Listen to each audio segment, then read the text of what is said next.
Hey, everybody, welcome back to the Muscle Intelligence Podcast. I'm your host, Ben Pakulski. Today, I'm sitting down with the UK's two best personal trainers, two guys who are very close to my heart, Gavin Attorre and Dan Smith, actually now muscle intelligence coaches.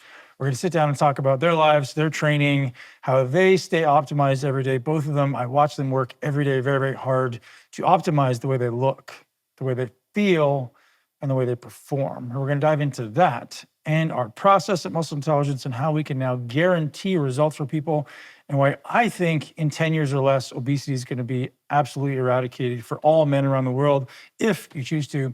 Stay tuned, listen up, and get ready for a great one.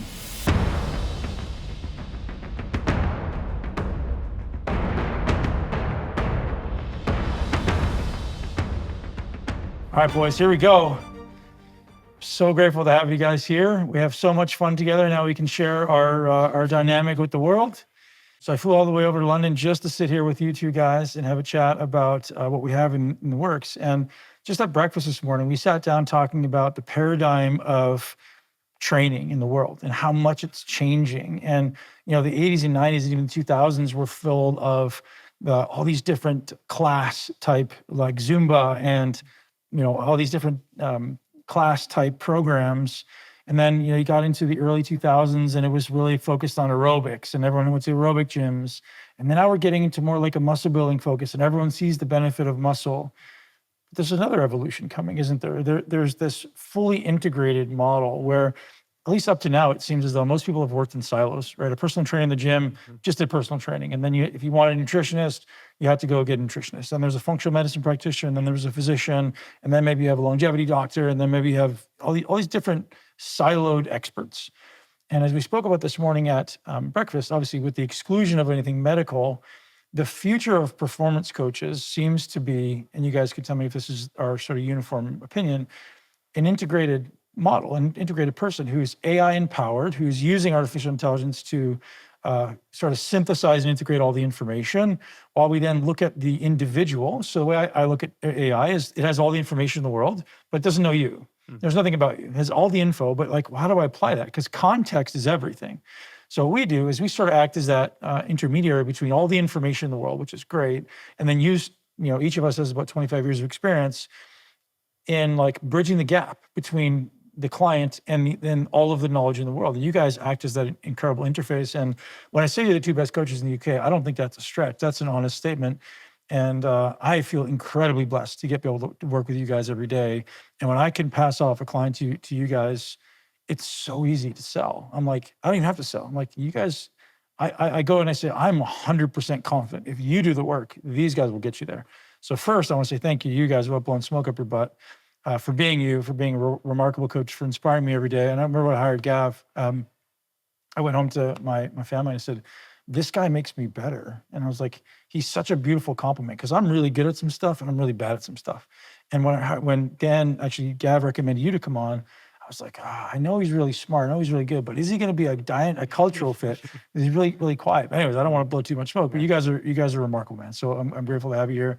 We could start with a little bit of your history because I think it's useful to give a little bit of context of where you guys are and like where you came from. Dan, why don't you kick us off, man? Tell us about your journey to where you are here now, being what I would say is the UK's best transformation expert, muscle building expert, and ultimately psychology expert. I don't know how you want to classify yourself, but you're an incredible performance coach. Yeah, for me, I think passion being mindset and psychology, it's understanding how everything I do is person-centric. So what I've learned through my own evolution, going through my past history and being in the industry 20 years is a lot of, if we want to use a word of transformation, starts in the mind. I've been dealt with a raft of different clients from all ethnic backgrounds, from all situations. You understand that just training, as you said earlier, training and nutrition is not simply enough. As we move into this evolution where there's other agents that we can use, there's other forms of testing we can use, kind of one thing that stands above all is people's mental capacity to adhere, if we want to say that. So my career, being in mainstream gyms for the first part of my career, then in a private facility, worked around bodybuilding, shall we say, and kind of that sort of industry. But one thing I've always been good at is being very human focused. So I almost kind of pushed away the bodybuilding scene when it was around me and I was engrossed in it and it was encased in it, sorry. And I've always been working with the general population. Like it's a big passion of mine, kind of working with general population people, because I'm a big believer in when we look at the word transformation, it's got to come from all factors. So being in shape is great, but how are you performing with the men that we work with as a father? How are you performing as a business owner, an employee, an employer per se? And understanding that I'm a big believer that every action that you intake in your life, and as I've got older now, I'm nearly 40, heaven forbid, that kind of as I've got older, I understand that everything that I do, everything I action, from training to how I show up every day for my family, I want it to be identity based as opposed to just kind of I do something for a specific outcome. I've learned to be very autonomous and understand how everything that we do human wise, and delving a little bit into the brain, which we might go in a bit, is understanding how kind of we will act in its nth degree to in the way that we're feeling, and understanding the mindset and psychology around changing people's lives and creating a transformation is something that like is a real passion of mine, and going beyond, and as we said, just not being one dimensional. It's very easy through the use of AI and those sort of things. I think at the moment you can go on AI and get a program of nutrition, but my ability of being able to analyze a person that's presented with me, knowing that if I saw them 7 days in a row, they'd never be the same, because things are happening in life and things are moving very fast. We all know kind of life's difficult, life's not easy, and being able to identifies people's blind spots is something that I really like to do, and delve beneath the surface of just a superficial layer of a training program and nutrition, looking at all the functional medicine data alongside Greg and those sort of things, and really being able to tell a client that we don't miss. We don't everything that we do, there's no stone unturned, and kind of essentially kind of is no question what we're doing. We don't ever have to think, oh, I wonder if that's right, because the specificity with the vast of information that we collate, kind of again, I say to my guys, kind of it's harder to fail than it is to succeed, just because of how deep we go into all the different areas that we work with. Yeah, information's free, right? Yeah. Information is abundant, it's free. Yes, Like, yeah. it's funny because we all grew up in the information age. We went from having to read books in the library Yeah. to then having the internet. And it's like, information's everywhere, it's Yeah. free. There's no more value in information. Where the value exists is in taking that information, translating and understanding the context of where to apply it. Yeah. So you get a client that comes in front of you and you're like, oh, I have to understand who this person is and what they're struggling with. And the thing that comes up as you're talking is like, you're basically just understanding the constraint. Yeah. And sometimes the constraint is nutrition, and sometimes the constraint is training. But most often, as it sounds like you're saying, it's most often the constraint is in their mind. Yeah. And it's some version of like, I don't believe in myself, Mm-hmm. or I'm not willing to do the work, I'm not willing to be uncomfortable, I'm really afraid, and I don't know how to overcome that. Yeah. So I think the idea of like being able to give everyone success comes from, well, every obstacle that you're experiencing, we've coached somebody through it or experienced it ourselves. Yeah. Yeah, awesome. Yeah. Yeah, what about you? Background, where do I start? You are. DJ. Yeah. DJ, How long have we got? Yeah. yeah. So I didn't actually do I wasn't pushed into this industry first. Like my main thing is like I wasn't very good at school. I didn't find my place in school, and actually left school early and opened my first business it was a Italian family coffee bar. And my first thing then going into fitness was playing soccer and so on. And I just found that I could change my body dramatically and help myself perform in many ways that I didn't even know. And it just pushed me into a place where I thought, I love this. This is phenomenal. And how can I help more people do this? And one thing led to another. I just wanted to know how I could get better. And there was all these different ways to train. And I was learning all these people to educate from. And that's when I stumbled on Charles Poliquin. And he just changed my total outlook on how to get people strong, how to eat better. Like we went down, obviously, the functional medicine. Tell me how he did that. How did he change your perspective? Do you remember any specific things he taught you or said, or what was it you had to believe that changed your? It was just when I first started, it was just like reps, sets, things like that. I remember reading like the old articles back in the day in the early 2000s and late 90s. I think I read one article he wrote in 83, like and there was like digits for tempo. I was like, what's all this about, you know? I was like, wow, okay, I can influence the way people move and contract by just putting digits in a tempo. And it blew my mind back then.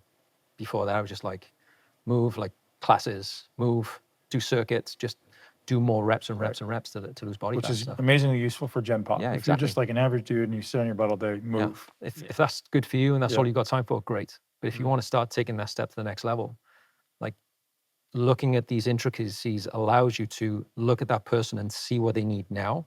And he started to get me to think around, well, this, because you might have done this when you were a younger trainer, Dan, and I see this a lot where you just write a program and then the client comes in the next week or the next session, like, what am I going to do next?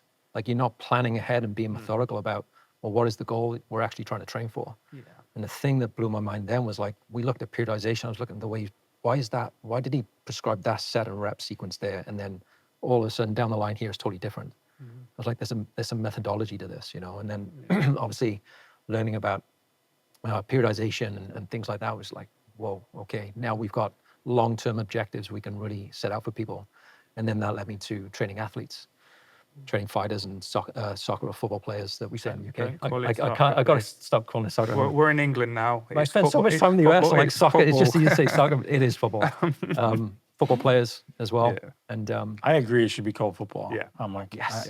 Because well, it's how foot could to the ball, feet right? in a Like, ball? it's Yeah. foot to ball. Like, I don't know it's- how when yeah. we took the boat across the ocean, across the Atlantic, they decided that this is no longer a foot and this is no longer a ball. Kick it like twice Right. a half. It's now Like, soccer. I remember yeah. speaking to Phoebe, she's like, I've got these cleats. I'm like, don't say that again. They're football boots, Phoebe. You know, Yeah. it was funny. But yeah, just looking at going into athletes then. But obviously I was a young personal trainer at that time. And the results I was getting implementing that type of training with people was getting way better exceptional results. And obviously grew a waiting list for coaching and stuff. And went into athletes, but I was still coaching general population clients.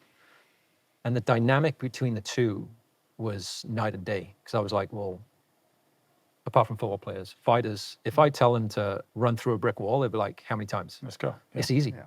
You can put anything down and they're going to do it. Whereas like you've got that dynamic of general population clients and it's a total different situation. So let's talk about that. So just sort of reiterating what you said, because this is the big confusion point for the entire industry, is personal trainers think that their job is to write a workout and a diet plan, and if you can't do it, it's your fault. Yeah. And I'm like, that's the dumbest thing I've ever heard in my life. Like, what are you talking about? You want to work out? It's on the internet, man. Like, go, why would you pay somebody for that? What you need is a program designed for you based on your current state, based on your goals, based on your lifestyle, based on your history, and one that progresses you to where you want to go. Lost my train of thought. Yeah. Edit. I'd add biomechanics to What that did you as say? well. That? Or you're saying? Periodization. Oh, no. And then as things become difficult, that's when the coaching begins, right? So when you're working with a professional athlete, or the 3%, I think it's actually 3% of people will succeed. I read a study probably 7 years ago. 3% of people will succeed when it comes to like, give you a program, give you a diet, just follow this. And those people are the ones you see on the cover of magazines. Those are the professional athletes. They got tons of experience. They're generally very emotionally regulated. That's so far from most people, right? Those guys are easy. Those guys are so easy. Get my workout, get my diets done. And I work with some of those guys, if I'm honest. The things that I work with guys on is just so different than like, you know, I write their workout and their diet. That's the easy part. Now we get into like, guys kind of put that on autopilot and we get to other stuff. So what in your mind is the difference? So if we had to take someone from being a Gen Pop to being someone who was a, 100% adherent, super person, Superman, super athlete. How do we take, average at home, my dad, to being someone who's like 100% adherent and sticks to it? Is it possible? And then what would your approach be? It's possible. The answer to your question, like most questions, is it depends. On what? A lot of variables, because we receive general population. I've been working with you guys for a while now, and I don't think I've ever received one categorized general population person in the same spot. Right. So there's a number of factors. So again, where we receive them from is super important. So getting a big background history, going back to what Gav said in regards to periodization, how I see programming. If you remember the iceberg analogy that you used to see, yeah, I'd always put training right at the top. Like the foundation phases come into kind of scheduling, most importantly, understanding what somebody's So walk me day-to-day. through it, man. So Yeah. you got my dad. I'm going to give Yeah. you my dad. You have Yeah. clients like Yeah. this. Maybe not that level. Yeah. But I don't need know. you to take my dad. And, Yeah. and first of all, how long is it going to take? And what exactly are you going to try to get? So I need my dad to go in, let's say 12 months from a dude who doesn't work out Yeah. or works out minimally, doesn't really adhere to a diet. And I want him to become a soldier. Yeah. I want him to become like, hey man, you're training to get on the cover of a magazine or some version of that, Yeah. like some extreme version. Yeah. What would be like the Dan Smith approach? Like, what would you start with him? I'd start with just trying to understand what his day-to-day looks like. So what does he do on a day-to-day basis? When it comes to activity, occupation, if he's got one, kind of whether he works out. So again, collating factual data. So obviously we've got the kickoff call that we go through with every client where we talk through a lot of questions. What are you going to do first? You're like, all right, I know your day. So like I work, I got Yeah. kids. So for me, What do I do? analyzing where he's at and then meeting him where he's at. So not giving him anything over optimistic. So management of expectations with any new clients is important to me, because if So you basically say you're shit and we're going to make you less shit? Say shit. We identify his blind spots. So we overemphasize the things Just that he's talk doing like you're well. talking to me. Let's be honest. Yeah, things that he's doing well, things that he's not doing well, and being able to kind of progressively build on. And if it's 12 months, we can start at the end goal. Well, what you want to be a soldier? That's your end goal. Okay, so how do we then reverse engineer that and become that? So from a phase of planning perspective, there's going to be variables in every single week to continue moving him towards that. So there's without any case history. I suppose my question is, it's bloody hard. It's impossible because I don't know anything about your dad except his age. So I think depending on the individual, but taking into account that there's going to be a number of factors that as a coach, I feel that I have to go over to be able to guarantee him results. Can I get him results? Absolutely. I'll stand here and say it till I'm blue in the face. But looking at the different factors. I think one thing you do, like very, very well, like really well, is you start to try and understand everything that's gone on in the past with that person and look at the identity they have right now and who they're going to need to shift to maintain what Ben's asking for. Like if they're going to get to this type of level. And I think that's what you do amazingly well in the conversations. You build that trust and rapport with that person. Like you do that very, very well. Yeah. Every one of your clients is like, you always get the best reviews. Much better than mine. Hang on. So the thing that comes up for me that I was like, oh, because my brain works in frameworks. I always joke that like I was a really dumb kid or I had a really bad memory. So I started creating frameworks. I'm like, oh, I know how to remember that. So, and I actually borrowed this one from Dr. Mike Nelson, who you guys, Mike T. Nelson. It's limiters and leverage, right? So if I'm working with anyone, I'm like, what are the limiters and what are the leverages? So it's a theory of constraints, right? It's like I have all of these things that could be limiting me, and we work on one or two, maybe. And then like, okay, if I want to fix those, let's say sleep and stress or sleep and gut health, well then what are the leverages? And then with the leverages, are they willing and able to adhere to that? So when I start with a new client, it's like, I need to, so you're taking their case history and you're like, hey, this is what they do. And so these are my limiters. So you've got a family, you've got obligations, you got kids, those are limitations because I don't have 16 hours in the day to give you. I've got an hour here and 30 minutes here and 10 minutes there. Like, okay, so I understand the constraints and then I want to go, okay, what are the most effective and efficient things I can introduce into that system to make this person more effective, right? Like I watch you do it all the time. I think it's just like, you're so deeply invested in the person that like, it blows my mind actually. We sort of give you all of the hard cases. You're like, bring it on, man, bring it on. I think a lot of what I do is it's not scripted. Like I've got a very strong intuition. I've always said this. I'm kind of good with people through nature of sport and stuff. But I suppose like I find it very hard to put what I do into a framework because it's so kind of quick that it comes in. And you guys know how I think a bit off keel sometimes. But kind of it's very hard to categorize and put into something. But starting with the person and understanding that person, building, as Gav said, that trust and rapport is vitally important. But just them always knowing that. But understanding it doesn't tell you what to do, right? So you understand it. Then how do you know which the first stepping off point is? Well, I think going back to what you said, it's kind of what levers can you pull? So obviously, every new client gets a training plan. They get a step goal or a kind of expenditure count, cardio, nutrition plan, a tracker. So by using all the data that we collect and potentially using the, whether it be bloods or kind of the genetics, kind of going through with yourself or Greg, kind of we're able to build a greater picture and identify with the client, this is what we're working on in the first phase. So it may be kind of we're going through a phase where we're trying to increase digestive function, or kind of we're going to manage stress, sleep, alongside just something very simple from a training aspect, depending how we receive them. Because if it was your dad, for instance, is a little bit older, I'm not going to want him doing just chest on a Monday, right? So it'll be a very kind of a program that's very much based around the foundational phases of strength. So a bit of force output, a bit of skill acquisition, kind of get him moving effectively, and think about what movements as an older man is going to need in regards to functioning in life, and then kind of making it very basic and foundational, and then building all the other stuff around it. So you start to kind of, as you said, pull different levers from a weekly basis. Yeah, Gav, what's changed in your thought process over the last, well, in the recent past? Like you came into our coaching being an incredible, remarkable coach.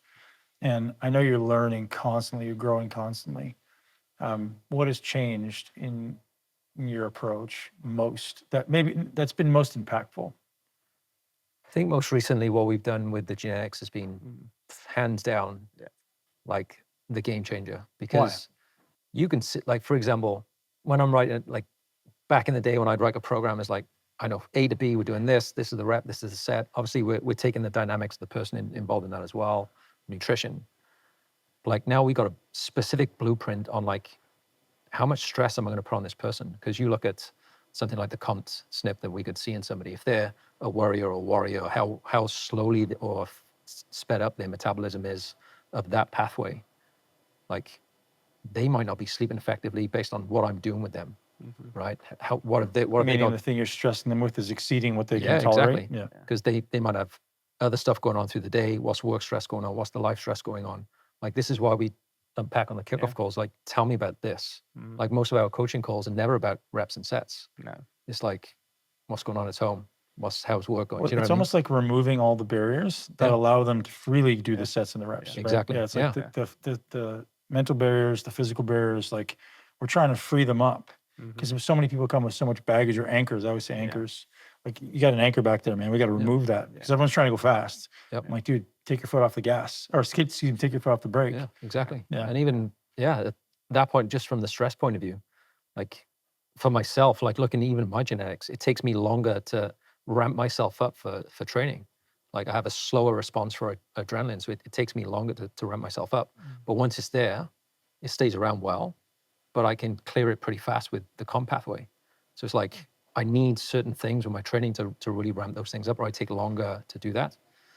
Like I'm more prone to be better at low reps, higher intensity, like those types of things, like more type 2, easier to put on muscle mass.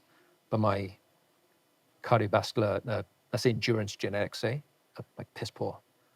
So you look at that sometimes and people go, well, just stick to what you're good at. But I'm like, well, these are levers I need to pull.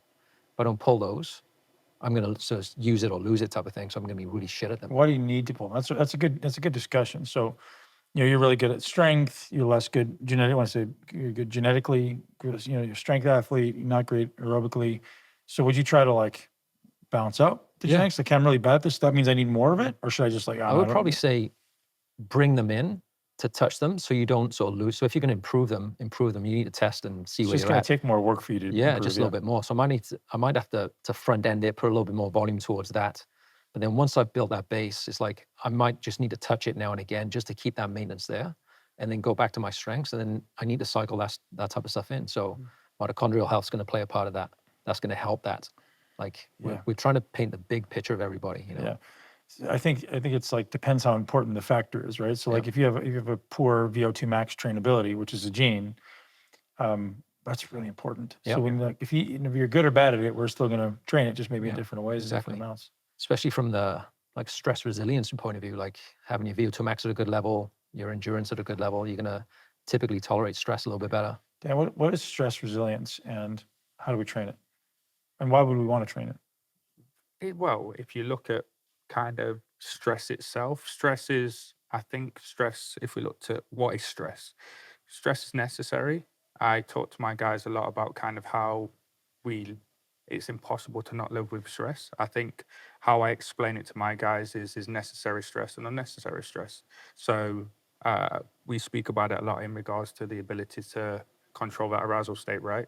Because we need training, as an example, is an acute stressor, but driving and kind of getting caught up in traffic and beeping your horn and swearing and effing and jeffing at people is an unnecessary stress. Yeah. So we need a certain amount of stress within the body, but I'm seeing kind of in regards to resiliency, it's that ability to control that arousal state.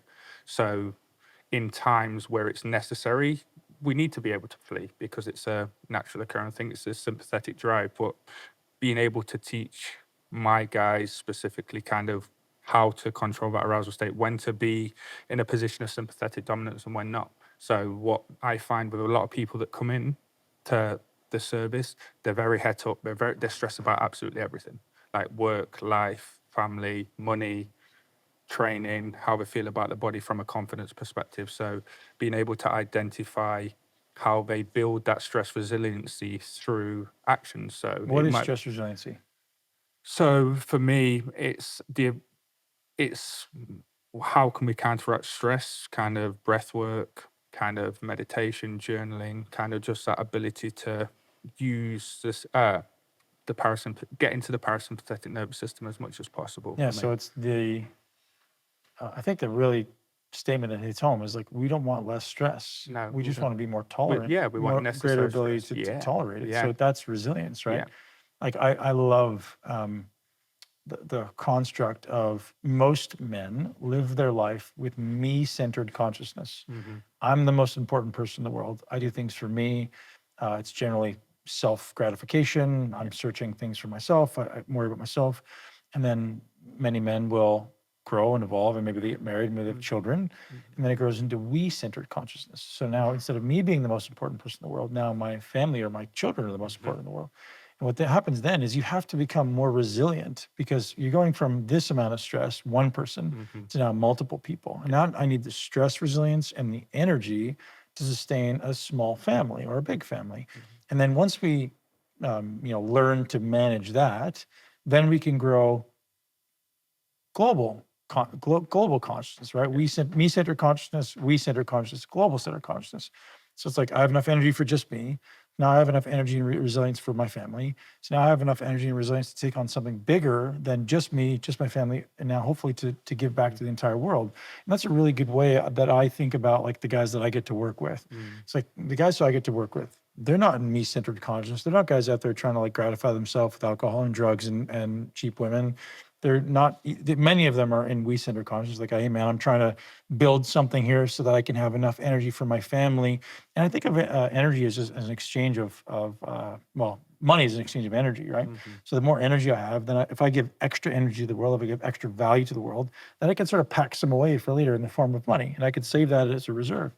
And so once I can build that reserve in this we-centered consciousness, now maybe I want to go and do something bigger with my life. And a lot of guys who come to me are like, hey, I'm looking for purpose. And so purpose means I have the physical resiliency, I have the mental resiliency, I have the energy reserves, and I have the ability to be tolerant to stress. And now I can go on and do bigger things. That's sort of the way I think of stress resiliency, going from like these different levels of consciousness. Yeah. Does that make sense? Yeah. Yeah. Yeah. Gav, same question. What is stress resiliency, and how do you work with clients to overcome it? How do you think about it? I think it's so important. So many guys are stressing. I didn't hear about this guy until I started working with you more. Greg put me onto him a while. Greg, our head nutritionist, was Gabor Mate. And Trauma. like the thing, we actually spoke about it today at breakfast, saying everybody's got some trauma. And the thing that I've noticed a lot working with individuals is they can be doing things on autopilot and like driving for more, and then adding more stress, not realizing they've got everything they have or everything they need. They want to be pushing more and more and more. And I'm looking at, well, where are you trying to be accepted from that? What is the main purpose of that? So if it's to earn more for family, to like that's a great goal and so on. But like sometimes I see it's like they're pushing more for acceptance for something else. So I had a discussion with somebody about who was being bullied, for example, as a younger kid, and the actions that are being taken every day seem to me like he wanted acceptance from other people and wasn't. He kept pushing for that, and now he's neglecting other areas in his life, sleep drops, overworking, like constantly pushing for something which he's probably already got, and missing the other things in his life. Do you know what I mean? Like training goes down, Yep. fitness goes down, health plummets, spending less time with family, and it's just Yeah. unless you realize that and you start to navigate that in your head, like you can keep going for the rest of your life, and you're just missing everything And you most already people have. do. Yeah. And genetics has really shifted like since we started studying genetics deeply, it's really shifted my thoughts around trauma, Yeah. right? So I spoke about this on the podcast I recently did with Scott Schur. I have this beautiful angel of a niece. She's now 9, but I remember she was about 2 or 3. She dropped something on the floor and it broke, or like a toy broke or something. And she just like, she cried so hard that she stopped breathing. And she's standing there, she's like, I was like, whoa. Like, and now that I'm studying genetics, I look back on that and I go, oh, acute adrenaline response that she doesn't know how to deal with. Yeah. And now there was no one else around. She dropped the toy. It's not like somebody hit her. It's not like something happened. She dropped the toy. That response, I literally walked over and tried to give her a hug and she got worse. And that response will live in her nervous system forever. So she may be someone who's hyper responsive, hyper reactive, hyper emotional from her genetics intuitively, and then that happens throughout her life. And for parents listening, you're like, your kids could be experiencing that from the neck down. They have no idea consciously what's going on. That trauma is going to live in her life forever until someone comes along and teaches her how to overcome that. So when we hear trauma, it doesn't mean you were abused or you had bad parents or none of that. Like that was trauma, and you're like, wow. So like in the moment, I didn't think about it. I didn't know that she had a massive acute adrenaline response. But after looking at people's genetics, I'm like, I already know I can look at somebody's genes and go, I know your personality. Yeah. I know what you don't like to do. I know what you like to do. I know if you're driven. I know if you're not driven. Like, I know what I have to deal with. It's such a gift. Like, it's been the greatest dynamic for me and my kids because I understand their personalities so much differently now when I look at it through the lens of neurochemistry. Like, I know what your neurotransmitters are, so I can interact with you differently. It's really empowered me when it comes to coaching. Yeah. It's like I can understand what people are going through, and I don't have to blame them. No. So, like, so many of us are thinking like it's neck up. It's like, hey, it's your personality, it's your mindset. I'm like, hold on, because and Dan, I'd love for you to kind of throw back on this. Is I think, and this is not complete, but I think most people's personality is more shaped by their physiology, the genetic physiology, neck down, than it is. It's hard to put a number on it, but like obviously your life circumstances are mattering massively. Yeah. But if you put 2 people with different genetics in the same life circumstance, they're going to react completely differently. So as an example, you've got this so-called warrior gene.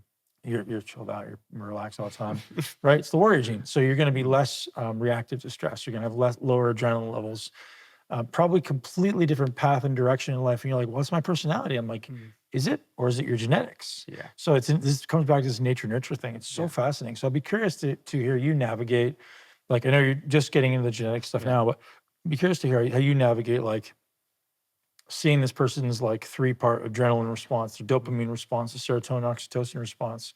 Like, how much do you think that's influencing their personality versus like what they've done in the past? And then, is there anything you can do about it? Yeah. Well, first and foremost, thank you for dropping the T-bomb. I wasn't sure whether we was going to go down that rabbit hole of trauma because I can speak about it. So what I just till, say? till tomorrow, and we'll be here till tomorrow with There it. we So go. thank you for using Strap it. yourself But in, yeah, guys. I think after doing extensive research and looking at past history of myself and kind of people that I'm closest to as well, is I do believe your physiology plays a massive part. Kind of, we know a lot of behaviors, whether it's conscious or unconscious, are built in early child life and what we've experienced from a child, early 3 to 6, kind of moving through, play a massive part in regards to leading into adults. So yes, the genetics and what we're born with will have a avid effect, but I do believe that experience and what we've gone through in life shapes our response, especially from a stress perspective, especially from a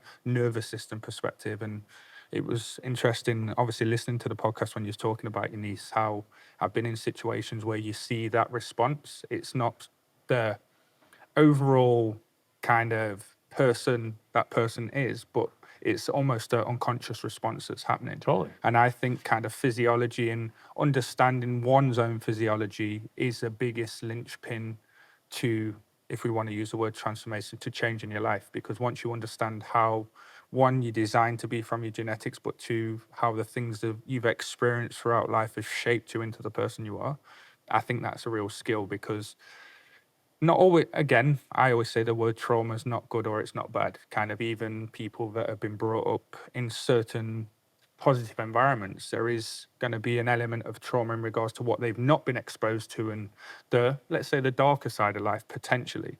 So kind of I do feel that everybody that I speak to, and the guys that we speak to, typically 40, 45, 50, kind of that sort of age, and kind of they've lived 40 years of their life. Kind of a few of them have had divorces and those sort of things, and kind of they've been in sticky situations from a business perspective. And like, not everybody, I think, getting out of this frame of mind for individuals that you're going to have things that aren't as great, but leaving into, we said at breakfast this morning, I've gone through my own bits and understanding my own limitations, but I don't see it as a negative. I see it as a gift to understand, because my ability to then pass it on to my son and understand kind of, as you said with Press and B, kind of how his mind works is fascinating. And so I think, to answer your question, physiology, when it comes to changing the whole the whole construct of somebody's kind of body is important, because people will hold on to it until it's within the body. It's not just going to disappear. You have to kind of work with it. I mean, I speak to so many people about the use of therapists or therapy in multiple different shapes or forms. And I think in the world that we live in today, everybody should have a form of therapy. I want to sort of like bring some things together. So first thing you said today was you started talking about identifying people's identity. Yeah. I was like, the first thing you go do, I was like, who are these people? And then now we're talking about genetics. So talk about your personality being formed through your physiology, right? Yeah. Your physiological interactions with the environment. So your physiology is this neck down chemical cascade that happens in response to what's going on around you and food and whatever. Yeah. So we have someone's identity, which is formed. We think, well, formed based on some physiological interactions, neck down, with your perception of the environment. Yeah. And now we start saying, well, I am this way. I like these things. I don't like these things. And now, in my opinion, you're like, all that goes away. Yeah. All these things you say about yourself, like, I'm always this way. Yeah. No, you're not. Yeah. I've always been this way. Yeah. I don't care. What's the classic ones? Like you posted the other day, I'm too old. Right. We hear it all the time. I've always been big boned and all the things. It's an explanation to protect one's identity, right? Right. So kind of once you start to free yourself of kind of, we speak about it all the time, the words of I, and how you use internal dialogue, how you speak to yourself. Quite often people unconsciously, the internal dialogue is overbearingly negative through experience. And kind of once you change how you talk to yourself, how you treat yourself primarily, you see your actions, your opinions, and how you feel about yourself change. And it takes work. We say all the time, when you do the hard shit, right? People aren't willing to look within themselves to get better because they fear what's beneath the surface. A lot of people that I interact with, or don't interact with, should I say, I can't deal with people that are very superficial. One reason why I find it so easy to connect with you guys, because we don't mind going beneath the surface and delving into emotions and feelings and those sort of things, because it's important. It constitutes growth, right? If you're not able to be able to explain how you feel and identify emotions, what hope have we got as men to be passing it on to the younger generations of families and stuff? We was all brought up in an age where we was taught emotions weren't great. You can't feel sad or upset, kind of man up, those sort of things. Whereas I think what we're seeing now is hopefully not overdoing it, but the balance between it. We can still be masculine, we can still be men, but we can also be emotional. We can get upset and understand that. I think that's the utility of it for me, is like, I don't want to be irrational, No. right? My brain is, I'm like, I like being rational, and emotions are irrational. Yeah. So how I reconcile it in my mind is like, this emotion means this physiological response. Yeah. So if I feel frustrated, that's a very specific physiological response that I can literally objectify and I can change. Change, yeah. And if I feel sad, it's a physiological response that I can objectify and change. So that's why this is the most empowering thing to me. I was like, oh, so I'm genetically predisposed to these things. Yeah. Yep, that sounds like my life. I remember when I read my genes back, I'm like, yep, that's my biography right there. I'm like, sounds pretty accurate. Yeah. Gavin, what are some things that you've discovered in either your own genetics, other people's genetics, that were surprising that you could do? So is there anything that's like, this has really been influential or instrumental in my life or the life of a client that was kind of surprising to you? There was so many genetics we looked at. On that panel there's a lot. But looking at some of the critical ones that come up pretty often is like fat taste sensitivity, like things that they create in their environment to, like we've discussed trauma and stuff, like numb certain things potentially. I'm saying like, whoa, okay, that's a Like big the trigger. obesity genes. Obesity genes, but like looking at, like, for example, one client, I won't name any clients, but the tendency to always go for certain foods and then easily overeat them were very, again, this is obviously anecdotal with this person, but it was always this type of food and he would always overeat it. And you look at his genetics, it's like, doesn't taste fat. He doesn't get any signal from fats. And he would just like cane it. I'm like, okay. But now the discussion is not stick to your plan, bro. Like get it done, suck it up type of thing. It's like, Right. tell me about what drives you to do that. And this guy he's not angry by any means, he's a phenomenal guy. But you look at the anger he has in himself. We just unpack everything that's going on in his life and discuss that. And he gets very positive results from positive reinforcement. And when we unpack stuff, the relationship he had with his dad when he was younger was very sort of, his brother would get more praise than him. Right. Or at least he perceived it that way. Yeah. Yeah. The information I Yeah, found, right? I always believe everyone's story is completely horseshit. It's because it's your perception. Because I watch my kids, I'm like, they both experience the same thing and give you a completely different story. Yeah. Exactly. Yeah. So his thing was like, he never got praise, and he always wanted to try and impress and get gratification from his dad. Totally. So he would never get it. But now and I think the thing you've spoken to him about it too. So you'll probably know who it is once we've done this, but his gift was that from his dad. Totally. And now we've unpacked that. Just that alone has taken away his tendency to go and eat. Because he's realized He's let it go. He's like, let oh, it it's a go. gift. Yeah, actually, I'm going to be there for my son in a way that's where it's come from. I was like, whoa. Yeah. And it's straight away stopped. Yeah. Like literally overnight. Yeah. So that was just anchoring that genetic thing and just seeing, why does he overeat that? Like, yeah, he's got the taste sensitivity stuff and all that's triggering it, but making him aware of potentially why that's being done just allow us to put frameworks in place, or just noticing when that's going to happen, that's why it's happening, and it's just remove that.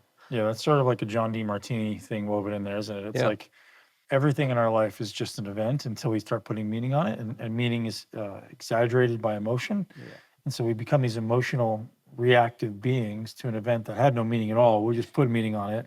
And then that starts to form our identity and who we are, what we don't want to do. But every time I'd say every time it is a positive. John D. Martini would say it as a positive. Yeah. I think that's true. And like, I think we all grow up with some stories around, like, whether it be your parents or your school, like most people, not everyone, but most people. I have some clients who don't have any stories, which is an interesting exploration in itself, meaning like negative stories. But that forms your personality in some positive way. So I would have said, I had a pretty, I'm going to say challenging, I would have said challenging childhood, maybe lonely, maybe sort of felt discarded. But then, it's ironic. I take the kid who's sort of like not important, to now, like, I make my living on stage in my underwear. Like, so you go from the kid who wants to hide because he's afraid and is, protecting himself, to like, that became my greatest gift. Mm-hmm.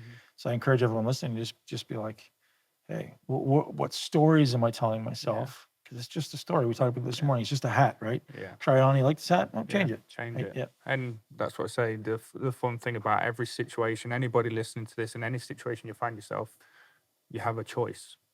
You have a choice. And I say that to all my guys, like, you can carry on doing the things you're doing or you can change it. And that applies to everything in life.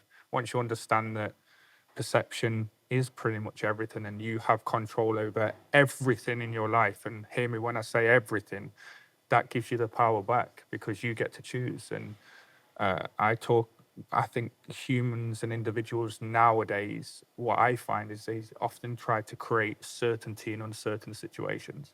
Whereas the only place that you have certainty is between your own ears and control of your environment and the non-negotiables that we talk about. But quite often people are looking for external validation. They're looking through fear, through low self-worth, low self-efficacy, all those sort of things. Whereas ultimately you can create all that yourself if you just kind of willing to kind of not try to charge it out, and everything in your Tell me life. more about that. So you said we try to create certainty in uncertain in certain situations. situations. And I think that's my life. Yeah. I'm like, well, Yeah. so tell me more about that. What's your Yeah, thought there? I think it's a form of control. So But is it not possible? it's not, no, because the reality is we can't affect what anybody else does. We can't affect how fast the car goes in front of us. We can't affect a partner Well, I in can regards to control their what happens decisions. inside my apartment. If I just want to close the door of my house, I just Yeah. close the door. It Yeah. sounds like the life a lot of people live, Yeah, right? yeah, exactly. Eliminating So uncertainty. everything external to yourself, I live in the belief that you can create I can create certainty in my mind to a certain extent, but more from a perception. Sure. But everything external, like for instance, is 4,000 people in this place. I have control over absolutely nothing that happens whilst I'm sat here and anything else that goes on. But a lot of people in the head, like, oh, I need to do this, I need to do that, I need to do this to be, like, for instance, success. Like people, I need to earn a certain amount of money to be successful. How is that even quantifiable? Like it's not. And people try to kind of attach themselves to external things for validation, when ultimately, if you just understand, if you control your own environment and you create certainty in here, and your actions, most of your thoughts, how you talk to others, how you treat others, that's going to change your life. Gav, how's AI going to change the fitness industry? It's going to speed things up for sure. Like we mentioned earlier about, like, it can write decent programs for sure. It can speed things up in terms of answering questions that clients might have, which can free you up to spend more time on the more important individual things with them. I think that it's going to help a lot of things in terms of speed and execution. But I think if you look at it from a trainer or coaching perspective, as a coach, like, you need to be very individual with that person and connect with that person on a deeper level, because that's going to go away otherwise, right? So if you think I can go write my plan on AI, people are panicking because, well, I'm going to lose a client now. AI is going to take my client. Whereas all we've talked about today is getting deep with that individual. And people miss that factor a lot. Is it like, I didn't do that when I was a young aspiring trainer or coach, and just learning what I've learned over the years. It's like, I can write the best program in the world, but if I haven't met that person individually and coach them from that, maybe a being curious perspective, like we spoke about that the other day, just ask questions. Like you asked me the question just now about genetics. Like, I can see genetics and I can see potentially that person's overeating on fat or whatever it is. But if I'm not curious enough to go deeper on another level and start to uncover why they're doing that, like, AI can't do that individually, not yet anyway. Right. So I think from an AI perspective, it's going to speed up things in terms of, right, plans can be done, we can manipulate things there, that can speed up the processes here and there. But I think from a coaching perspective, I don't think coaching goes away if you get that connection, because people are going to need connection. In my opinion, is probably the biggest marker of longevity is connection. Well, it's part of longevity, isn't it? Human connection. It's been studied that human connection is important. I was speaking about this with a client the other day. We were talking about, like, blue zones, and I've got to have muscle mass, I've got to have VO2 max, because these are the biggest predictors and so on. And I was watching a program about, like, the Italian. Now you can say some of these guys didn't have passports, and you didn't know how old they were really, and so on. But the one thing that they kept coming back to with this old guy that was on the program, every day, even though they smoke more still, drink more alcohol still, they still live the longest. And it was the fact that every day he would walk miles, so he still kept his cardiovascular system up, maybe doing that. He's walking up hills to go to a bar to meet his friends and have a glass of wine every day. So is that I said that. connection there? So I think Yeah, your if nature, yeah, walking, exactly. connection. But it's Yeah. connection and environment. I remember being in Italy with my grandfather, and after lunch, he'd take his little siesta after lunch, and he would take myself and my brother down to the park and meet his friends, and they would just sit and talk all Yeah. afternoon, and then we'd walk back after a couple of hours. You I know, think what I hear when I think of when I hear that is the absence of stress. Like, Yeah. how many people do you know that would sit for any duration of time in a park and have a conversation? Like, that's not some version of creating productivity. You're like, oh, I'm going to go there and I'm going to meditate, or I'm going to go there and I'm going to listen to a podcast, and go there and do yoga. I'm going to go there and do something. Those guys aren't doing anything. They're just going to go sit and have a chat. Like, that's not common. So so what I hear that is like, well, my mind isn't anywhere else, because if my mind was somewhere else, I'd leave. Yeah. So I don't have this long to-do list of things that's like building in the back of my brain like everyone I know does. So it's a really different culture. So it's not Yeah. just the people. It's like the cultural shift of the willingness and ability to sit there and like, I don't have anything else to do. I'm good. I think creating that, it's interesting because in such an aspirational society, right? Everyone wants more. We talked about that at breakfast. It's like, we're always comparing ourselves to the person who's in front of us or above us, and so there's always more to do. You just never, I mean, some people are very, very content, but you have to be so intentional about where you take your inspiration from. It's like, I want to be inspired. I want to live a great life, but maybe the inspiration should come from inside, right? Yeah. Maybe I always talk about, inspire, right? It comes from in spirit, Yeah. and people don't always put that together. That's I'm a blank, Dr. Wayne Dyer thing. The word inspire comes from in spirit. It's inside. I'm inspired from what's inside of me, whether it's God or my soul or whatever. So instead of taking inspiration from the outside, I take inspiration from the inside. And like, oh, now I know what I want. I don't need to go chase what somebody else wants. That's hard to do in a society that's driven by social media and like self-gratification, right? Yeah. you think about like what you just said about AI, like that's getting people's minds going over and over and over again. Now going, well, now I'm panicking because I'm going to lose my job because AI is coming into the equation, right? So if we think about it logically, AI can do that, but it depends on the route that the coach now wants to go down. Because if you can master something like what Dan can do and really connect with somebody and make that about them, I don't think AI is going to be able to do that. Like, So what I think with AI is there's some people who are very objective and some people who are very subjective. I think I'm pretty confident that I don't need personal interaction. I don't need a lot of personal interaction. I think it's a sliding scale. I think a lot of people, like women, certainly need way more. In my experience, for me, I'm like, I'm an objectively oriented guy. Like, Yeah.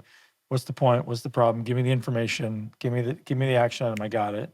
And so I get fulfillment from progress. I get fulfillment from helping others. I get fulfillment from maybe a small group of people, but I don't think I need like vast numbers of people. Yeah. So it's interesting because like, some people are very subjective in nature and some people are very objective in nature. And the clients I tend to work with, at least the ones that succeed in more things, are more objective in nature. They remove the emotion, subjective just being like an emotional being.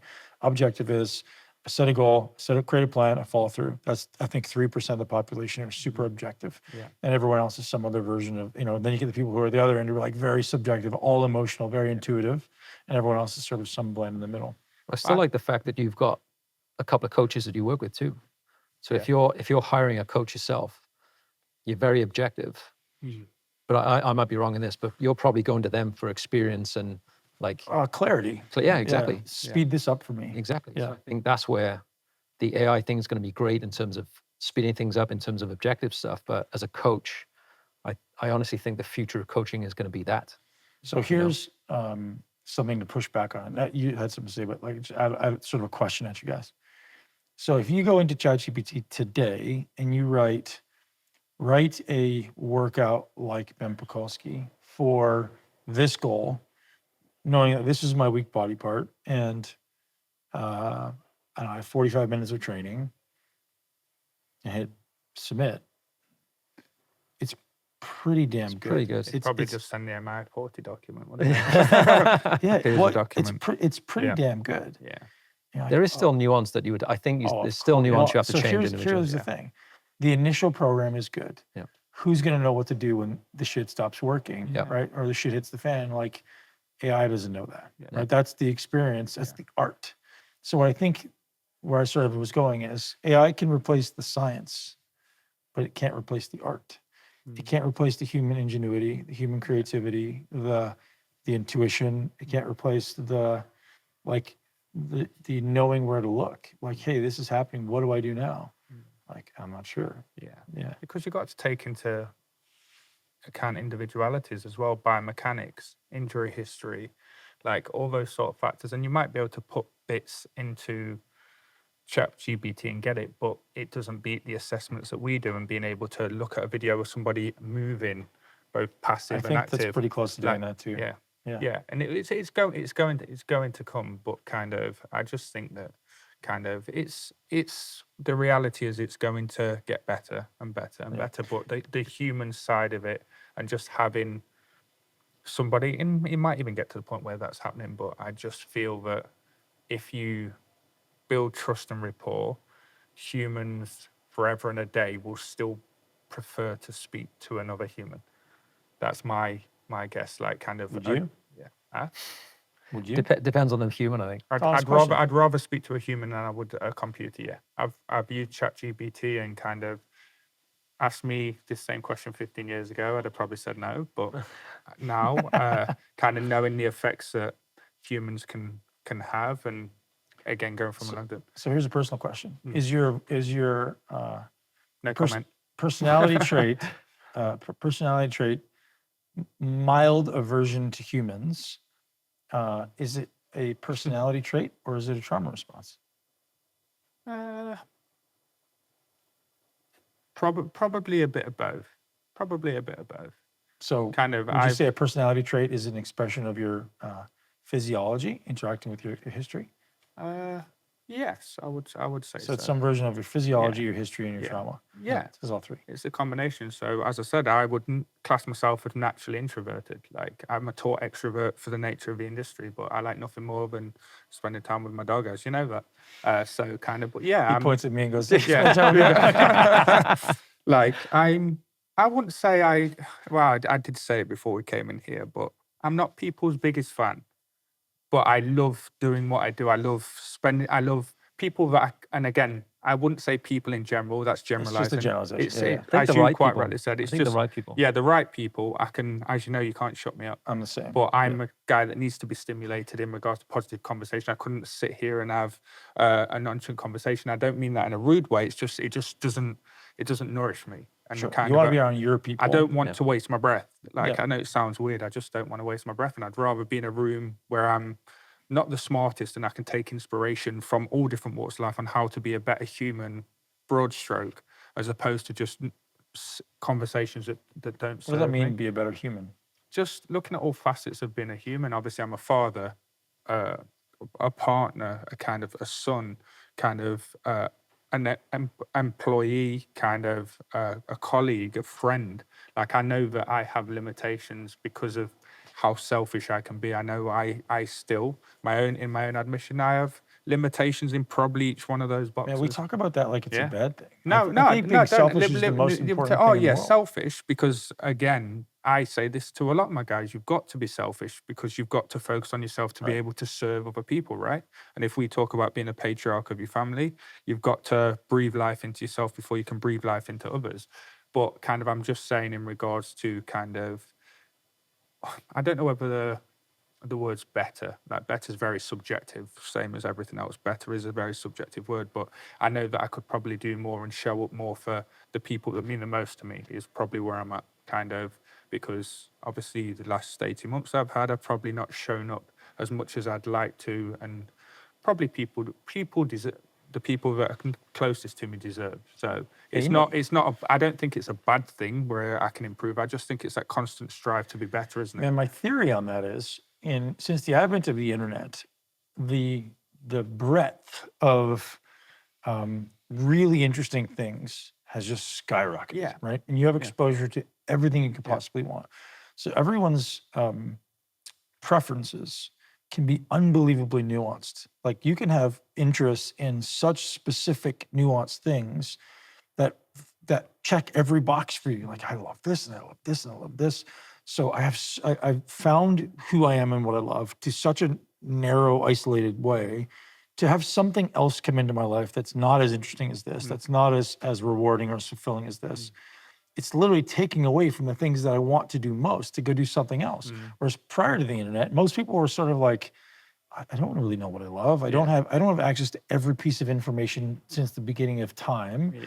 And so there's way fewer interesting things to do. So people found more interest in other humans. And like, oh, that guy's a really interesting dude. He's got this amazing family. He's a amazing coach. He does all these amazing things. Now, like, and it's still true. It's not different than it was before.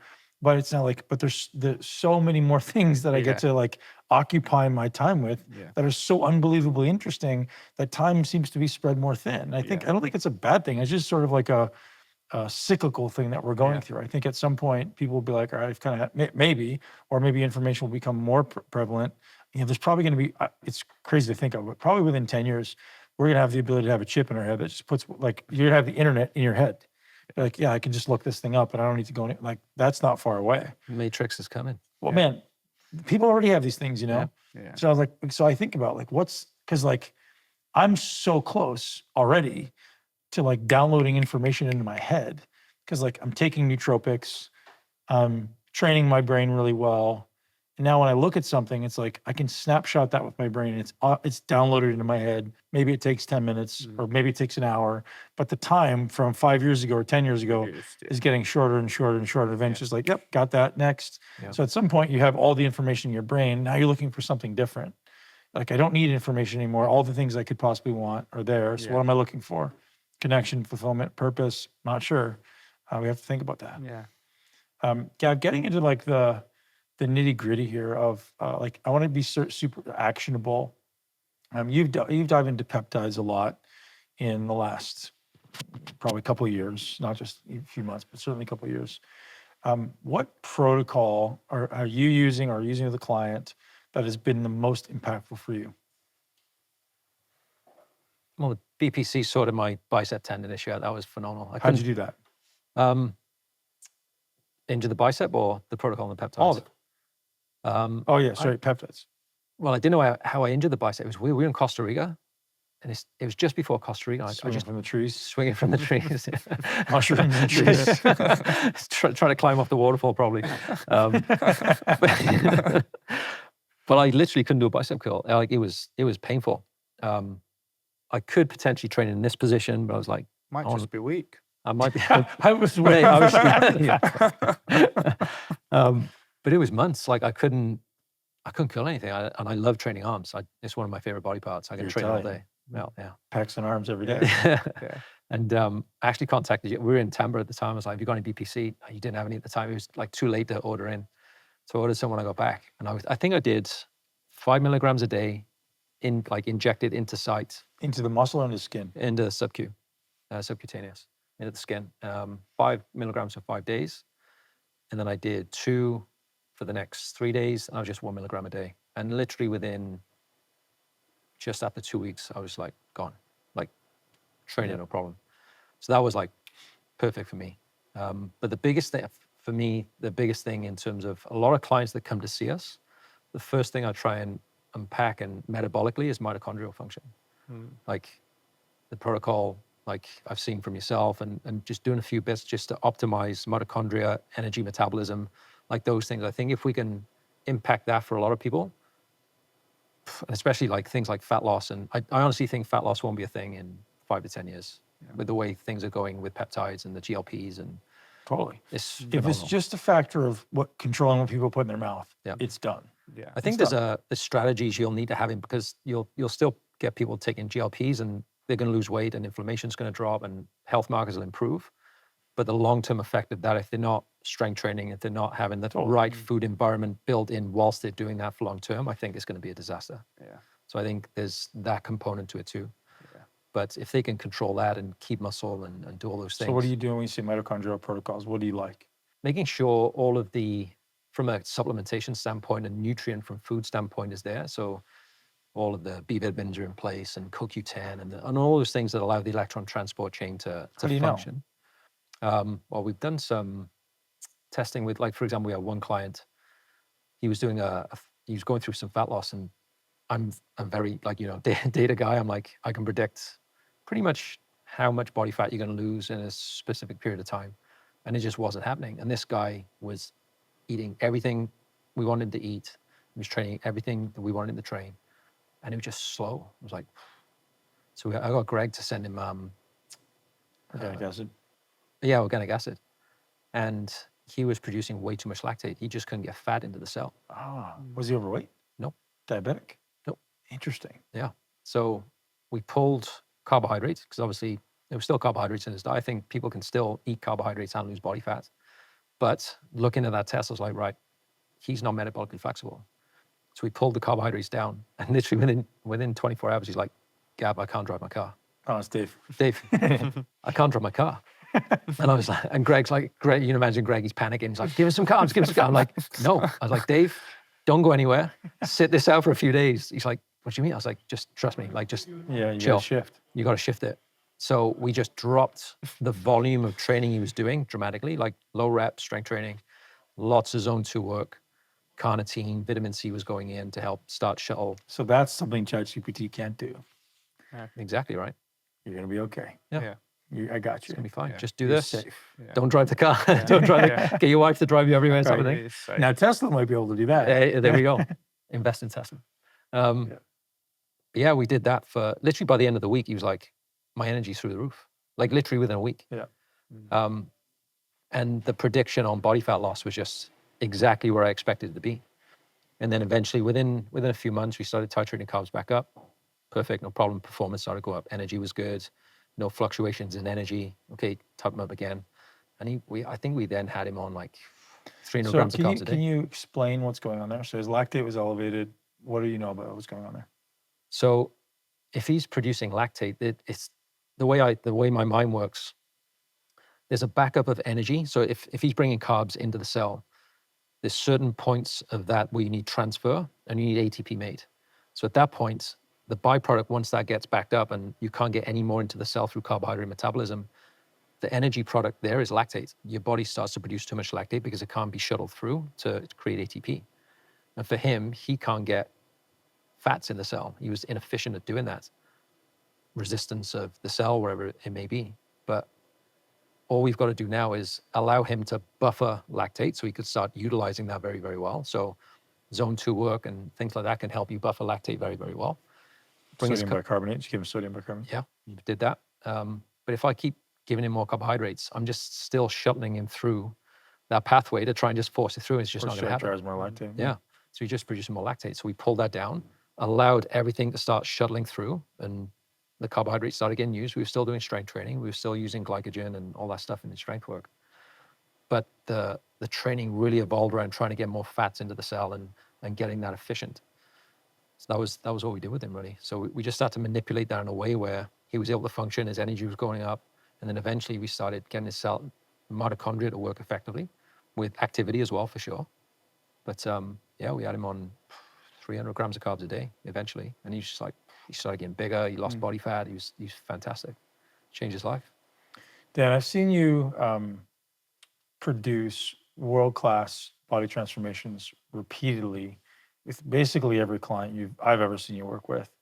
What's one tip you want to give to, or one or two tips that you want to give to men watching at home as to how they can optimize their body composition, and you could say fat loss? Is there some specific tip, thought, piece of advice you may want to give to the listeners at home? The only word I'd use is consistency in all shapes and form when it comes to setting up your day, setting up your week, everything you do on a day-to-day basis within reason around things like work, but just consistency and trust the process more than anything. Like, a lot of people do it for a few weeks and kind of something creeps up, and I think, just to use your phrase, doing the hardship, but most importantly, it's just consistency.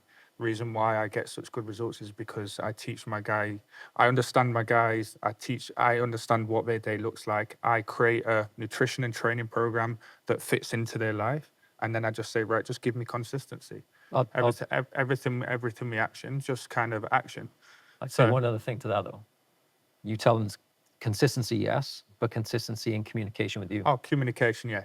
Like Consistency. The your two C's, communication's unreal. consistency and communication with the coaches. Like I'm saying my very first kickoff call, I'm big on communication. I want you to get big on communication. I speak to most of my clients most days, kind of, and that's So you important. set the expectation. Yeah, of set the like, expectation, yeah. like kind of without visibility of what they're doing. And That's good. especially if somebody comes in for 90 days, like, as I said to the boys the other day on a call, if they go missing for let's say they go missing for 3 days, that's 3%, roughly 3%. Don't test my maths. So they've got 97% of the time to get a result. So you miss 1 day, we're already behind the 8 ball. So for me, communication is king. Communication and consistency. If you can kind of obviously work with some of the best coaches in the industry, kind of create that autonomy, like you can achieve anything you want.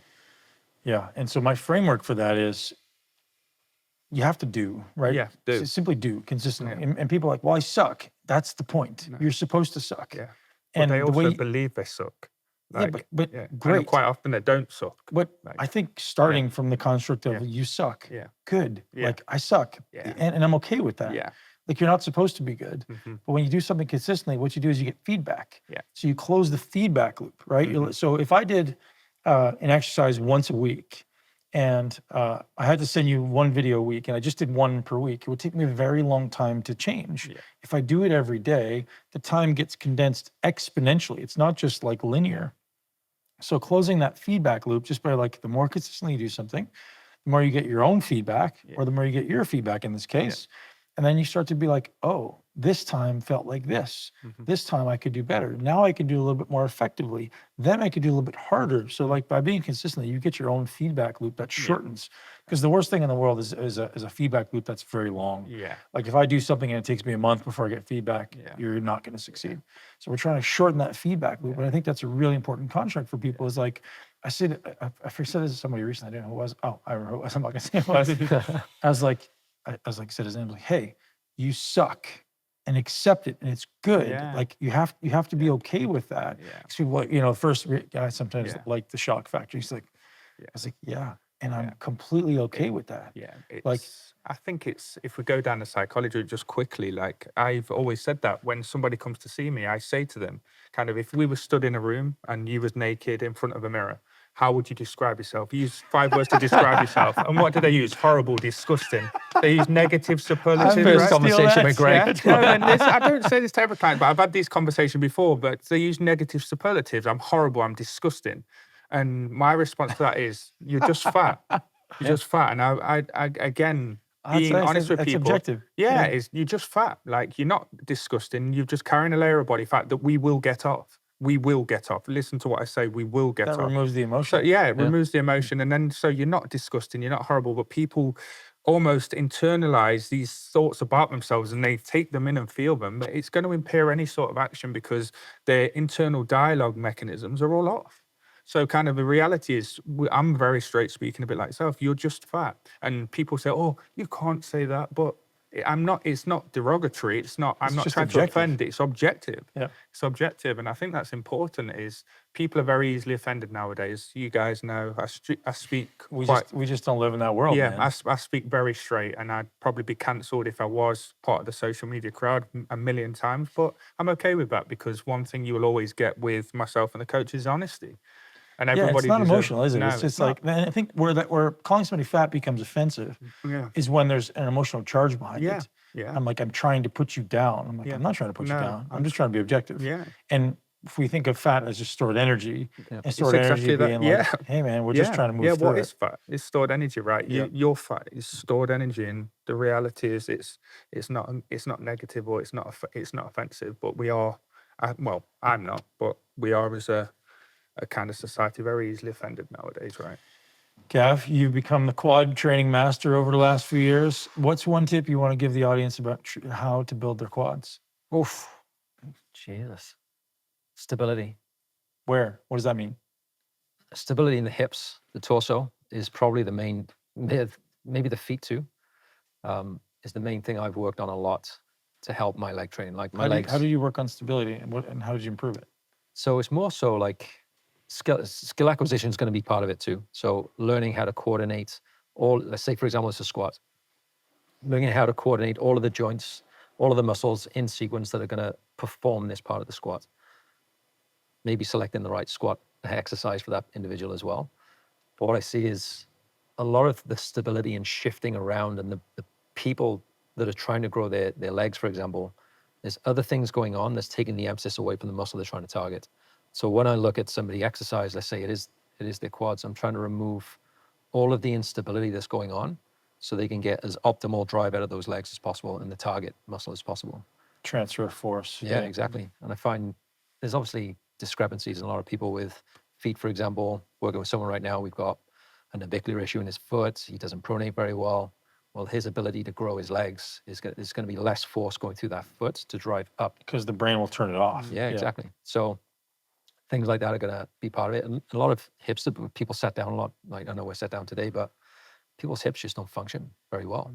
So allowing to get the ability to go into mobile places and get strong in those end ranges but create stability there just allows that stable position to drive more force again. So it's just looking at the deficiencies and what you need to get strong at first to allow the drive to transfer to the muscle that you want. Like that's personally what I've worked on. And what exercise is best? If they had to pick one exercise, or maybe, what would be your choice?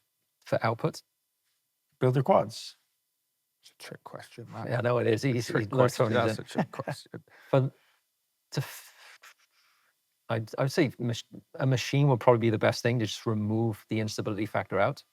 Hack squat's going to be probably the best. Just the fact that you can get it. He's getting angry. I'm not getting angry. Is that because I haven't put hack squat in your program? No. I'm fine. I think the hack squat, like you can do things with the feet. You can, if people got ankle issues, you can still wedge it a little bit just to get that depth. But you can use that back pad to just create as much stability as you need to. You've got the platform at the bottom to drive your feet, and you just work your quads. There's no way. I think it would be impossible. Not impossible. Very difficult for someone to make an argument against that. Yeah. Anyone who makes an argument for anything else is just emotional, not intelligent or logical. Because I can't think of anything that will be better. You've got a combination of everything, haven't you, with a hack squat? You can add the weight, you can go heavy, you're stable, kind of everything. You get the range, you're not limited by hip motion. Yeah. Like I'm a big fan of squat, like coming from the athletic stuff with Charles and strength and conditioning. It's like squat. And I don't love squatting, but squatting's great. But for me, hack squat for muscular development, though, isn't there? Exactly. Especially with general population people, athletes. So even with athletes, well, did you see LeBron's squat recently? I don't want to know. But like with I didn't see it. Did he post it? His feet are a mess. Terrible. Yeah, terrible. But isn't it crazy how someone his toe goes over the but he could end up being one of the greatest athletes of all time, and he's like a functional disaster. It's crazy, right? Like such a great athlete, but like just a really good compensator. Yeah. I suspect he's got really good therapy, right? Otherwise he would be broken. Yeah, for sure. Yeah, it's pretty cool to watch, actually. I think it's pretty amazing. Like he's like, I have nothing to say about his feet without being derogatory. Like they're really messed up. Terrible. I think it's freaking incredible that he's been able to do what he's done. Yeah. Like, I think everyone else in the world will look at those and be like, oh, I guess you're not going to walk for a long time. Like, you're certainly not an athlete. Like, put those things in a cast and put them away. Jordan or LeBron? LeBron. Would you? Oh, Jordan. Not even close. Yeah, I was going to say. Yeah, Jordan. That's all our old age, though. Yeah. No, man, I follow pretty closely. Yeah. He's, Football or soccer? Just football. Before we go. Football. Good lads, that's better. Well, how about a man sport? Can we just like talk about a man sport for now? Which is? Anything other than soccer. Okay, go on. Do you Hockey, football, rugby. You like American football, though? I do like American football. Yeah, I like a lot of American sports. It's not baseball. Yeah, I enjoy baseball. I know you I wouldn't say it's a man sport. I think it's the most. I like it because I'm good at it. Like I've always been very good at it, so that's why I like it. I wouldn't say it's like a particularly difficult sport. I think hitting a baseball is very difficult, especially the speeds they're going at. Jesus. Yeah, it's crazy. They say it's the most skilled thing in all sport. Someone throwing a ball at you 100 miles an hour. Yeah. He would say that because he played baseball, wouldn't he? It's the most difficult thing. It is. Yeah. Have you ever tried? Huh? I'd like to go to. We're going to do that as B-roll. I said because we. I'll pitch to you. Said that in hit. Tampa. Yeah, please. Let's do it. Yeah, let's do it. I'm He's got good excited now. hand-eye coordination, to be fair. I'm excited. You're If not I hitting hit you, shit. if I hit you for a home run, you will never hear the end of it. You've not beat me at any sport yet. We've been playing all sports: table tennis, He pool, whooped us at table golf. tennis, to be fair. He's He kind did of- whoop us. I'm champion at all sports at the moment. I think there's only one sport. We can go and play baseball. I Oh, would we like were that. teammates in paddle, so that was good. Was paddle, and we Did lost. win? And we lost. Did we lose? When you play paddle lost. down in Portugal, You did you lost. lost. Your fault. Yeah, first time I played paddle, he was like, that sounds very, I don't know if that's PC for the camera, was playing against a gentleman and his other half, and he let us down. He fucked it up. Let's be Yeah. honest. He fucked it up. Like Dad carried the team the whole way, and Dad fucking lost. I've got a winning record Hey, at man. paddle now, and then the one time I played with BPAC, and there's an L on my record. Yeah. Nah, more sports. Dan, what's one tip you have for the audience how they can have small calves? How they can have small calf. Rupture your Achilles. I've got an excuse. Rupture the Achilles. Just for you guys that are listening, I'm not blessed with calves. I do train them very hard, but being 6'4" and not Can 5. you say and that not one more fo- time? and not I do train them. 5'3". Just do this while you say it very I hard. train my calves, but we're not all blessed to be like 5'4", right? Your calves are about that big, origin to insertion. Mine are about this big. There's a big difference in kind of attachments, right, guys? But we won't talk about that. All right, everybody, we're going to wrap it right there. Thank you very much for joining us on the Muscle Intelligence Podcast. Head over to muscleintelligence.com/podcast if you want to get the show notes from this episode. If you're listening on Spotify, please go ahead and leave us a comment below. Don't forget to subscribe. If you're listening on Apple Podcasts, you can also leave us a comment and subscribe. If you're not already subscribed on all these platforms, go ahead and do that now. If this podcast was enjoyable to you, or you think it might be enjoyable to anyone you know, share it with at least one person you know and love. And you can leave us up to a 5-star review if you find this podcast valuable and you want to pump this podcast to more people in the world as we pursue this mission to empower men to live their greatest life in a body they love, so that you can show up for what's most important to you. For us, I'd say it's family, maybe it's wealth, maybe it's legacy, whatever happens to be for you. We're here to support you. Have a great day. I'll see you soon.